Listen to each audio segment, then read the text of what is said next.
कडेगाव येथील कडेपूर रोड परिसरातील एका मंगल कार्यालयाजवळ गांजा विक्रीसाठी आलेल्या दोघा सराईतांना जेरबंद करण्यात पोलिसांना यश आलं आहे. या दोघांकडून 2,13,210 रुपयांचा 7 किलो 97 ग्राम वजनाचा गांजा आणि दुचाकी असा एकूण 2,63,210 रुपयांचा ऐवज जप्त करण्यात आला आहे.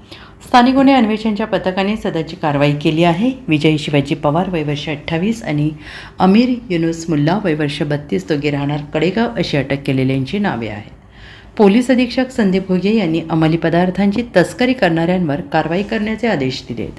त्यानुसार स्थानिक गुन्हे अन्वेषणचे एक पथक संशयितांचा शोध घेत होते आणि यावेळी पथकातील पोलीस अंमलदार संकेत कानाडे, प्रकाश पाटील, ऋषिकेश सदामते यांना माहिती मिळाली की सराईत गुन्हेगारांच्या यादीवरील विजय पवार, अमीर मुल्ला हे दोघे तयार गांजा माल विक्री करण्याकरिता कडेगाव ते कडेपूर दरम्यानच्या राजवीर मंगल कार्यालयाजवळ येणार आहेत.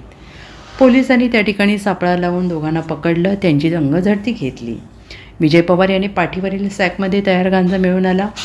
अधिक चौकशीत अमीर मुल्ला यांनी सदरचा गांजा हा अक्षय मदने राहणार म्हसवड, जिल्हा सातारा याच्याकडून जास्त दराने विक्रीसाठी आणला असल्याची कबुली दिली. या गुन्ह्यात त्यांनी वापरलेली दुचाकी ही जप्त करण्यात आली आहे. यावेळी त्यांच्याकडून 7 किलो गांजासह 2,63,000 मुद्देमाल जप्त करण्यात आला.